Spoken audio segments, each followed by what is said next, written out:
বিসমিল্লাহির রহমানির রহিম। সুপ্রিয় শিক্ষার্থীরা, আশা করি তোমরা আল্লাহর অশেষ রহমতে ভালো আছো, স্বাস্থ্যবিধি মেনে বাসায় অবস্থান করছো। আমি আলহামদুলিল্লাহ ভালো আছি। আজকে তোমাদের অনলাইন ক্লাস নেবার জন্য তোমাদের সাথে সংযুক্ত আছি আমি ফাহমিদা হোসেন, প্রভাষক, ইসলামের ইতিহাস সংস্কৃতি বিভাগ। আমরা আজকে যে টপিকসটা নিয়ে আলোচনা করব সেটা হচ্ছে ভাষা আন্দোলন। বাঙালির জাতীয়তাবাদী চেতনার উন্মেষ সাধনের জন্য সর্বপ্রথম যে আন্দোলন করেন, ভারত পাকিস্তান সৃষ্টির পরে প্রথম যে বাঙালি আন্দোলন করে সেই আন্দোলনটাই হচ্ছে ভাষা আন্দোলন। 1947 সালে পাকিস্তান প্রতিষ্ঠা লাভ করে এবং এই পাকিস্তান প্রতিষ্ঠার কয়েক মাসের মধ্যেই বাংলা ভাষাকে কেন্দ্র করে 1948 সালের প্রথম দিকে ভাষা আন্দোলনের সূত্রপাত হয়। মূলত সাংস্কৃতিক আন্দোলনের মাধ্যমে এর সূচনা হলেও ক্রমে এটি একটি রাজনৈতিক আন্দোলনে রূপ নেয়। দুই পর্বে বিভক্ত আন্দোলন 1948 সালে অনেকটা শিক্ষিত বুদ্ধিজীবী শ্রেণীর মধ্যে সীমাবদ্ধ এবং শুধু বাংলাকে রাষ্ট্রভাষা হিসেবে প্রতিষ্ঠার সংগ্রাম হলেও 1952 সালের এই আন্দোলনের ব্যাপকতা লাভ করে। শুধু শিক্ষিত শ্রেণী নয়, বরং সমগ্র বাঙালি জাতির মধ্যে এর প্রভাব পড়ে। তাহলে 1947 সালে ভারত পাকিস্তান যখন বিভক্ত হয়, বিভক্তর পরেই প্রথম আন্দোলনটা হয়, সেই আন্দোলনটা হচ্ছে ভাষা আন্দোলন এবং এই আন্দোলনটার সূচনা হয় 1948 সালের প্রথম দিকে। 1948 সালে পাকিস্তান সৃষ্টির আগে উর্দু এবং বাংলা এই দুটো ভাষা নিয়ে বিতর্ক দেখা দেয়। 1906 সালে যখন নিখিল ভারত মুসলিম লীগ প্রতিষ্ঠা হয়, মুসলিম লীগের এক অধিবেশনে এই প্রশ্ন ওঠে।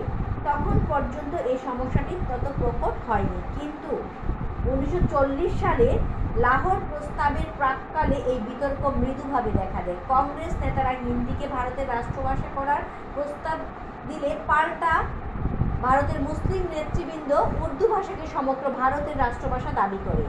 এ প্রসঙ্গে খুব ক্ষুদ্র ক্ষুদ্র হলেও বাংলার পক্ষে দাবি ওঠে। তবে 1947 সালে যখন পাকিস্তান রাষ্ট্র প্রতিষ্ঠা প্রায় নিশ্চিত হয়ে যায়, তখন ভাষা বিতর্ক নতুন রূপ নেয়। 1947 সালের 17 মে মুসলিম লীগের প্রভাবশালী নেতা চৌধুরী খালিকুজ্জামান এবং জুলাই মাসে আলিগড় বিশ্ববিদ্যালয়ের উপাচার্য ডক্টর জিয়াউদ্দিন আহমেদ উর্দু ভাষাকে রাষ্ট্রভাষা করার পক্ষে বক্তব্য দেন। ডক্টর মোহাম্মদ শহীদুল্লাহ ছাড়াও বেশ কয়েকজন বাঙালি লেখক, বুদ্ধিজীবী এর প্রতিবাদ করেন এবং বাংলার পক্ষে বক্তব্য দেন। পূর্ববঙ্গের ছাত্র এবং শিক্ষিত সমাজ রাষ্ট্রভাষা বাংলার পক্ষে পত্রপত্রিকায় মতামত প্রকাশ করতে শুরু করে। এ সময় পূর্ববঙ্গে গঠিত বিভিন্ন সংগঠনগুলো এ বিষয়ে অগ্রণী ভূমিকা রাখে। ঢাকা বিশ্ববিদ্যালয়ে অধ্যাপক আবুল কাশিমের নেতৃত্বে গঠিত হয় তমুদ্দুন মজলিস। এটা প্রায়ই তোমাদের অবজেক্টিভে থাকে। ঢাকা বিশ্ববিদ্যালয়ের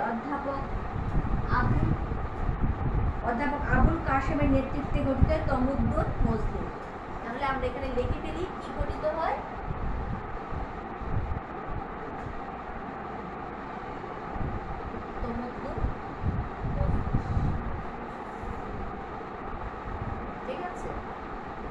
আবুল কাশিম, কোথাও কোথাও আবুল কাশিমও আছে, ঠিক আছে। আবুল কাশিম, অধ্যাপক আবুল কাশিমের নেতৃত্বে এই তমুদ্দুন মজলিস গঠিত হয়। সভা সমিতি ও লেখনীর মাধ্যমে বাংলা ভাষার পক্ষে জনমত গড়ে তোলে। এই সংগঠনের উদ্যোগে ডিসেম্বর মাসে গঠিত হয় রাষ্ট্রভাষা সংগ্রাম পরিষদ, যার আহ্বায়ক মনোনীত হন নুরুল হক ভূঁইয়া। পরবর্তীকালে এই উদ্দেশ্যে কয়েকটি কমিটি গঠিত হলেও প্রাথমিক পর্যায়ে তমুদ্দুন মজলিসের গঠিত প্রথম সংগ্রাম পরিষদটি গুরুত্বপূর্ণ ভূমিকা রাখে। তাছাড়া 1947 সালের ডিসেম্বর মাসের মধ্যেই পাকিস্তান গণতান্ত্রিক যুবলীগ, পূর্ববঙ্গের বুদ্ধিজীবী সমাজ, সাংবাদিক সংঘ বিভিন্ন সত্তা ও স্মারকলিপির মাধ্যমে বাংলাকে পূর্ববঙ্গের রাষ্ট্রীয় ভাষা করার দাবি জানায়। তবে পূর্ববঙ্গের জনগণের দাবি ও আশা আকাঙ্ক্ষাকে উপেক্ষা করে ডিসেম্বরের প্রথম দিকে করাচিতে অনুষ্ঠিত শিক্ষা সম্মেলনে উর্দুকে পাকিস্তানের রাষ্ট্রভাষা করার প্রস্তাব গৃহীত হয়। সরকারি কোনো সিদ্ধান্তের প্রতিবাদে এই প্রথম ঢাকা বিশ্ববিদ্যালয় সহ শিক্ষা প্রতিষ্ঠানের প্রতিবাদ জানানো হয়। ঢাকার বাইরেও এই আন্দোলন প্রসার ঘটে। ঢাকায় 6 ডিসেম্বর প্রতিবাদ মিছিল শেষে বিক্ষোভকারীরা প্রধানমন্ত্রী নাজিমুদ্দিনের সঙ্গে সাক্ষাৎ করে এবং তাদের দাবি দেওয়া পেশ করে। তাদের যখন ভাষা আন্দোলন নিয়ে মূলত ছোট ছোট সংগঠনের মাধ্যমে বিভিন্ন আন্দোলন চলছিল, তখন সে সময় এই পূর্ব পাকিস্তানের প্রধানমন্ত্রী ছিলেন খাজা নাজিমুদ্দিন।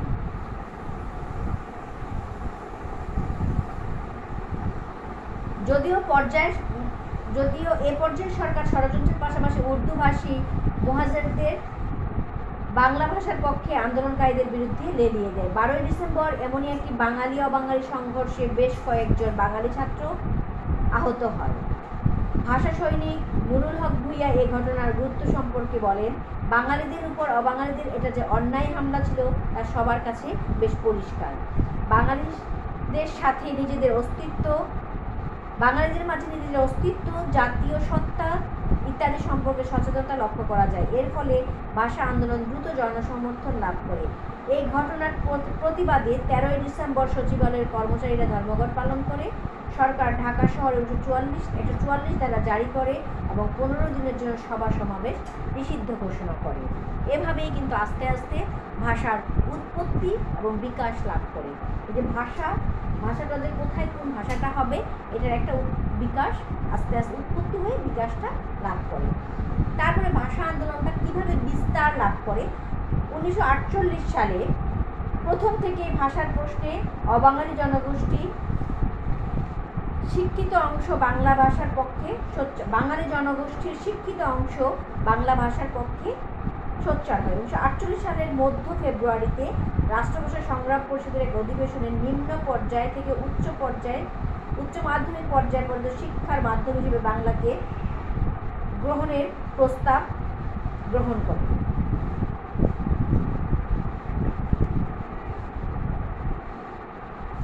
1948 সালের 19 মার্চ মোহাম্মদ আলী জিন্নাহ ঢাকা সফরে এসে 21 মার্চ রেসকোর্স ময়দানে নাগরিক সংবর্ধনা, 24 মার্চ রাষ্ট্রভাষা সংগ্রাম পরিষদের সঙ্গে বৈঠক, ঢাকা বিশ্ববিদ্যালয়ের সমাবর্তন অনুষ্ঠান, পাকিস্তানের সরকারি ভাষা হিসেবে উর্দুর পক্ষে মতামত দেন।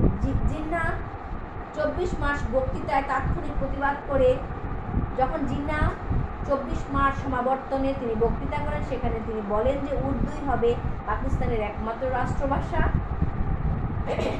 তখন সেই বক্তৃতার তাৎক্ষণিক প্রতিবাদ করে উপস্থিত ছাত্ররা না ধ্বনি উচ্চারণ করে। কিন্তু 48 সালের 6 এপ্রিল পূর্ববঙ্গ ব্যবস্থাপক পরিষদের অধিবেশনে নাজিমুদ্দিন সংগ্রাম পরিষদের সাথে 15 মার্চের চুক্তি ভঙ্গ করে উর্দুকে পূর্ববঙ্গের সরকারি ভাষা ও শিক্ষার মাধ্যম করার প্রস্তাব করেন।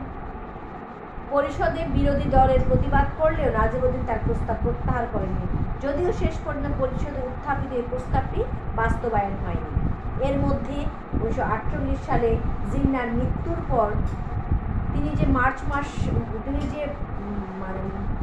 বিশেষত মার্চ মাসের পর হতে ভাষা আন্দোলনের কিছুদিনের জন্য স্থিমিত থাকলেও বাংলার অর্থনীতি, রাজনীতি এবং সংস্কৃতির ক্ষেত্রে বিভিন্ন ধরনের আন্দোলন সংগঠিত হয়। অতঃপর 1948 সালের পর প্রতি বছর দেখা যায় যে এই ছোটোখাটো সভা বা সাংগঠনিক সমিতির মাধ্যমে এই ভাষা নিয়ে তারা সোচ্চার থাকে, কিন্তু ওই রকমভাবে কিন্তু এই আন্দোলনটা কি হয় না, জোরালো হয়ে ওঠে না, কিছুটা স্তীমিত হয়ে যায়। 1949 সালে আরবি হরফে বাংলা লেখার সরকারি ষড়যন্ত্র শুরু হয়। এ উদ্দেশ্যে 1949 সালের মার্চে আকরাম খাঁকে সভাপতি করে পূর্ব বাংলার ভাষা কমিটি গঠিত হয়। ভাষা কমিটি গঠিত হলে ঢাকা বিশ্ববিদ্যালয়ের প্রতিবাদ জানায়, যদিও শেষ পর্যন্ত এটা বাস্তবায়ন হয়নি। 1952 সালে নাজিমুদ্দিন পাকিস্তানের প্রধানমন্ত্রী নিযুক্ত হলে, এতদিন নাজিমুদ্দিন কি ছিলেন? পূর্ব পাকিস্তানের প্রধানমন্ত্রী ছিলেন। এখন তিনি পুরো পাকিস্তানের প্রধানমন্ত্রী হয়ে যান 1952 সালে।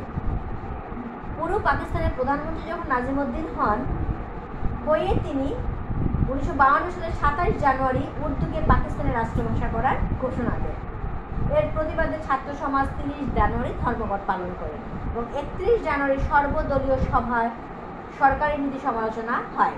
এ সময় আব্দুল মতিনকে আহ্বায়ক করে নতুন রাষ্ট্রভাষা সংগ্রাম পরিষদ গঠিত হয়। এই পরিষদ গঠনের পর আন্দোলনের গতি সঞ্চার হয়।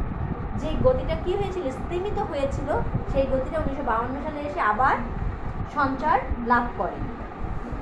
এই সময় আব্দুল নাজিমউদ্দিন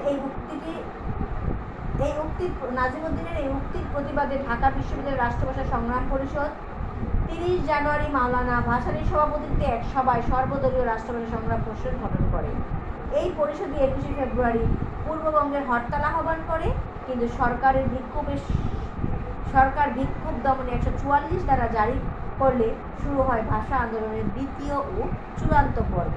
আমরা বললাম যে দুইটা পর্বে ভাষা আন্দোলনটা কিন্তু বেগবান হয়। একটা হচ্ছে 1947 সালের পরে, যখন 1948 সালে কি করা হয়, মোহাম্মদ আলী জিন্নাহ উর্দুকে পাকিস্তানের রাষ্ট্রভাষা করার ঘোষণা করেন। সেই সময় তারপরে কিছুটা ওনার মৃত্যুর পরে কিছুটা স্থগিত হয়ে থাকলো। পরবর্তীতে যখন খাজা নাজিমউদ্দিন পুরো পাকিস্তানের প্রধানমন্ত্রী হন, তিনি কিন্তু আবার এটা নিয়ে সোচ্চার হন এবং 1952 সালে এটা দ্বিতীয় পর্যায় বা চূড়ান্ত পর্যায় শুরু হয়।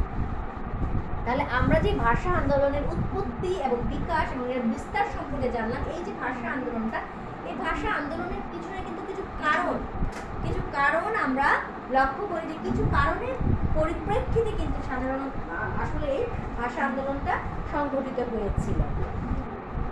যে আপাত দৃষ্টিতে ভাষা আন্দোলন যে কারণ জানা যায় তা হচ্ছে বাংলাকে রাষ্ট্রভাষা হিসেবে প্রতিষ্ঠা করা।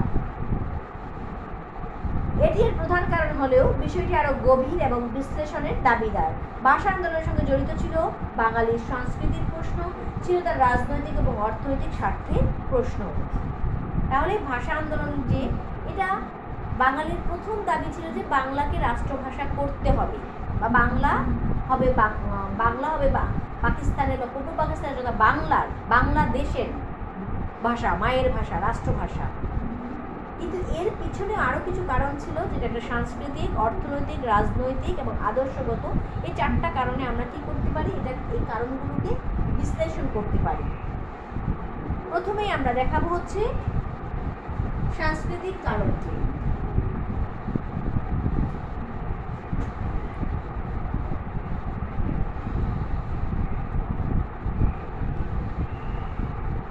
জনগণের বৈষয়িক ও আত্মিক কাজই হচ্ছে সেই জাতির সংস্কৃতি একটি জাতির প্রাণ। সেই সংস্কৃতিকে ধারণ করে বাঁচিয়ে রাখে ভাষা ও জাতির দীর্ঘ পথ পরিক্রমার মধ্য দিয়ে তৈরি হয়। সুতরাং ভাষার উপর আঘাত পুরো জাতি এবং তার সংস্কৃতির উপর আঘাতেরই শামিল। বাঙালি জাতিসত্তাকে ধ্বংস করে দেবার জন্যই বাংলা ভাষার উপর আঘাত করা হয়েছিল। অতএব বাংলাদেশের মানুষের প্রতিক্রিয়াও ছিল বেশ জোরালো। বাঙালি বুদ্ধিজীবীরা গোড়াতেই তমুদ্দুন মজলিস গঠনের মাধ্যমে ভাষা আন্দোলনের পক্ষে সাংগঠনিক উদ্যোগ গ্রহণ করে।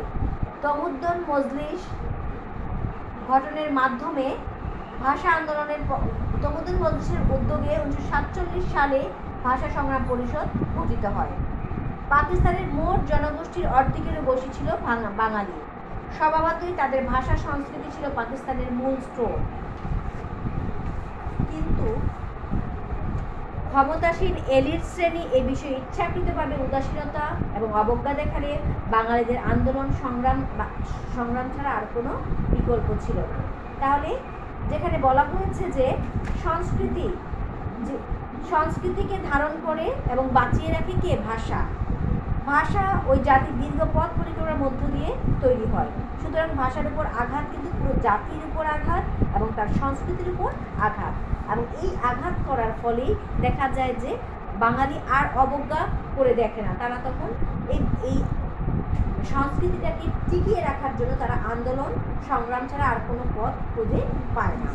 তারপর আমরা দেখব হচ্ছে অর্থনৈতিক কারণ।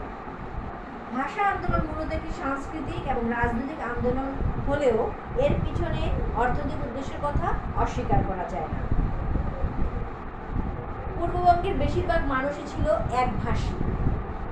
তাদের একটা অংশ বিভিন্ন চাকরিতে নিয়োজিত ছিল, অনেকে চাকরির প্রত্যাশী ছিল।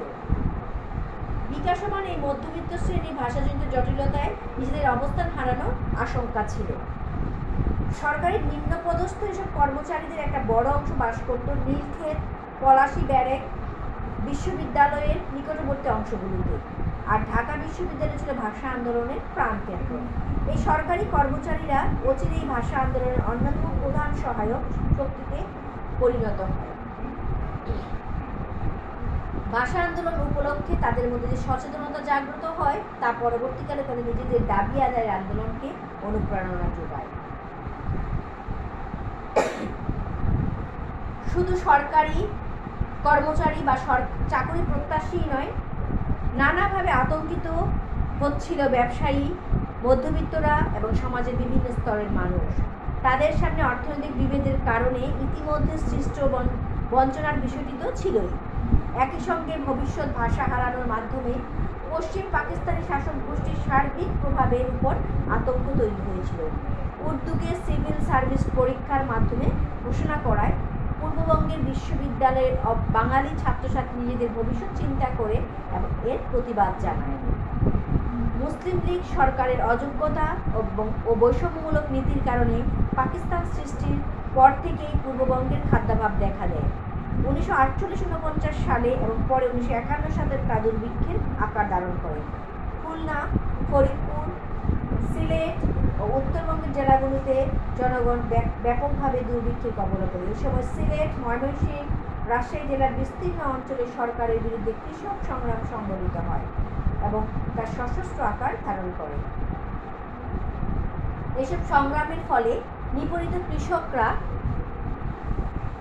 ব্যাপকভাবে অনুপ্রাণিত হয় এবং এভাবে কৃষক, শ্রমিক, কর্মচারী ও মধ্যবিত্ত জনগণের জীবনে দুঃখ দুর্দশা নেমে আসে। তারপর আমরা দেখি রাজনৈতিক কারণ। ভাষা আন্দোলন মূলত একটি সাংস্কৃতিক আন্দোলন হিসেবে শুরু হলেও অচিরেই এটি রাজনৈতিক অধিকার আদায়ে পরিণত হয়। বিভিন্ন রাজনৈতিক সংগঠন, রাজনৈতিক ব্যক্তিবর্গ এই আন্দোলনের সঙ্গে প্রত্যক্ষভাবে জড়িয়ে পড়ে এবং বিভিন্ন রাজনৈতিক ব্যক্তিবর্গ, বিশেষ করে কংগ্রেস পার্টির সংসদ সদস্যরা পার্লামেন্টের গোড়া থেকে বাংলা ভাষার বিষয়টি নিয়ে দাবি উত্থাপন করে।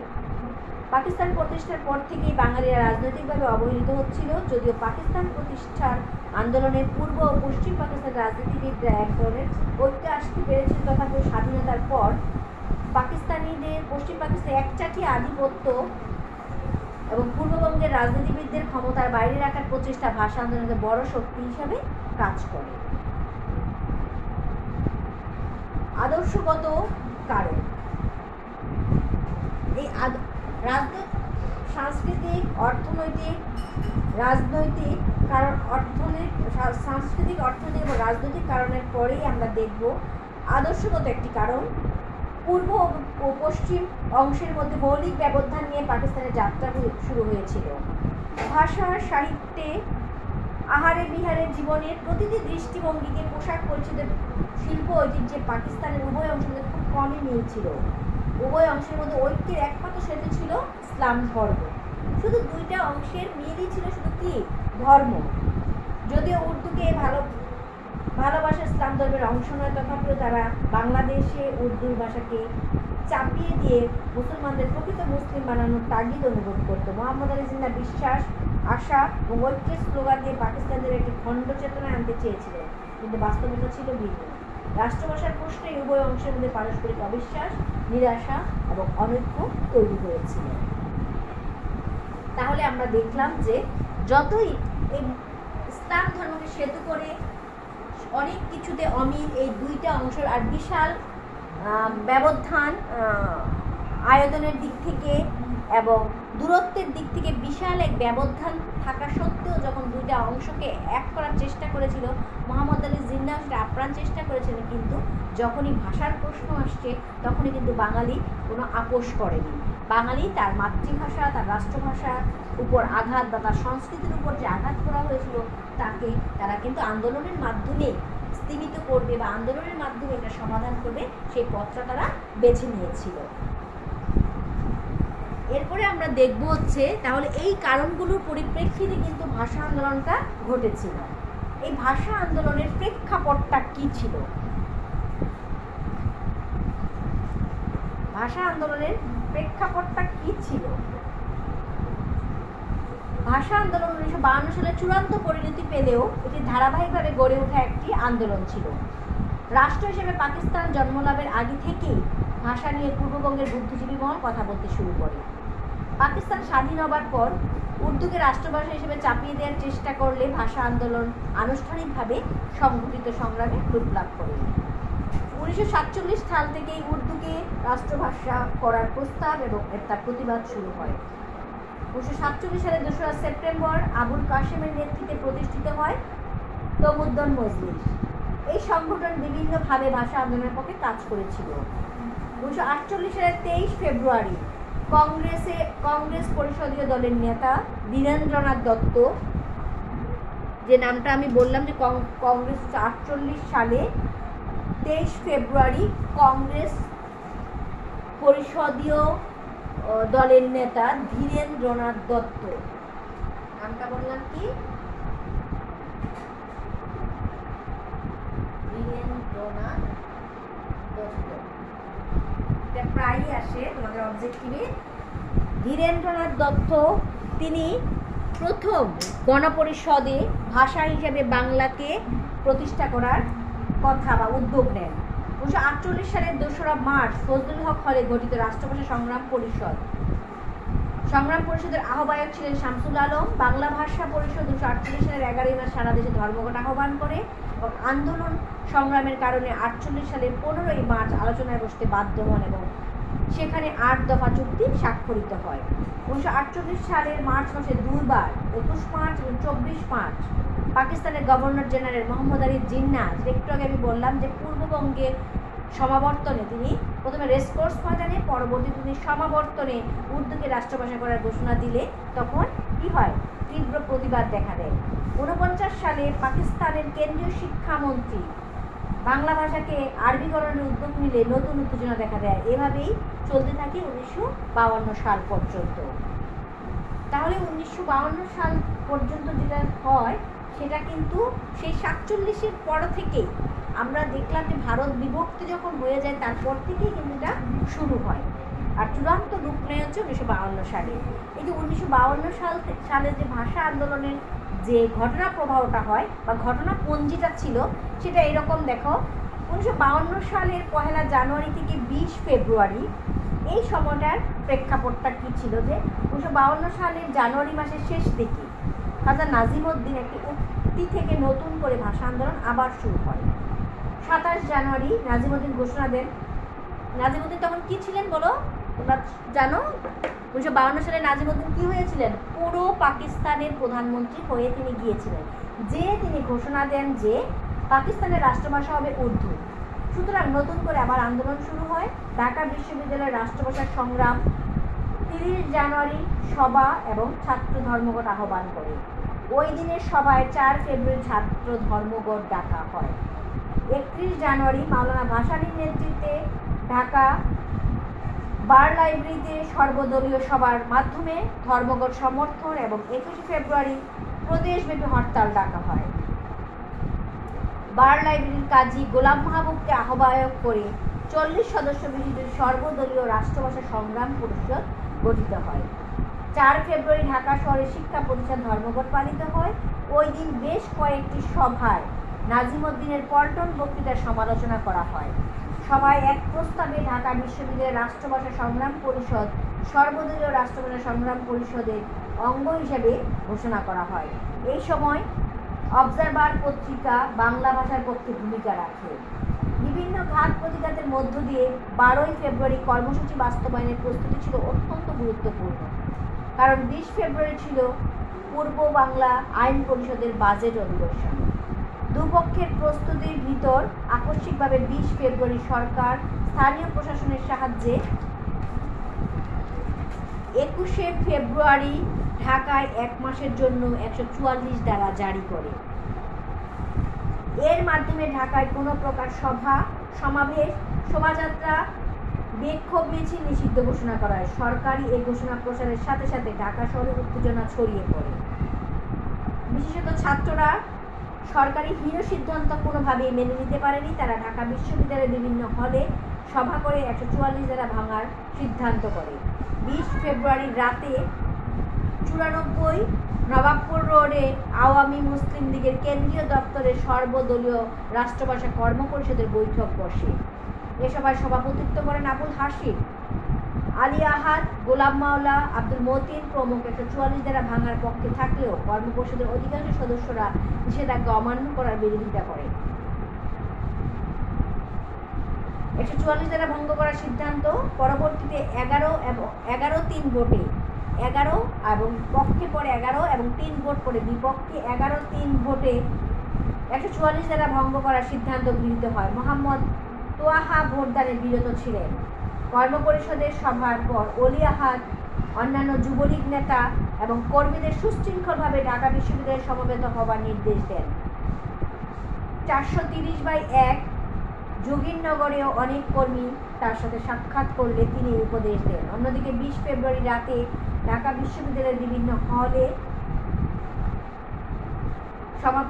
সভাপতিত্বে এক সভা 144 দ্বারা ভঙ্গ করার সিদ্ধান্ত গৃহীত হয়।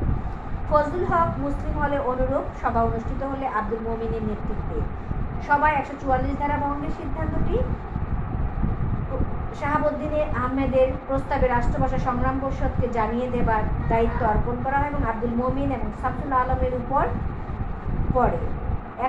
20 ফেব্রুয়ারি গভীর রাতে শহীদুল হল এবং ফজলুল হক হলের মধ্যবর্তী পুকুর পাড়ে আরেকটি ছাত্রসভা হয়। এখানে 144 ধারা ভঙ্গ করার সিদ্ধান্ত স্থির হয়।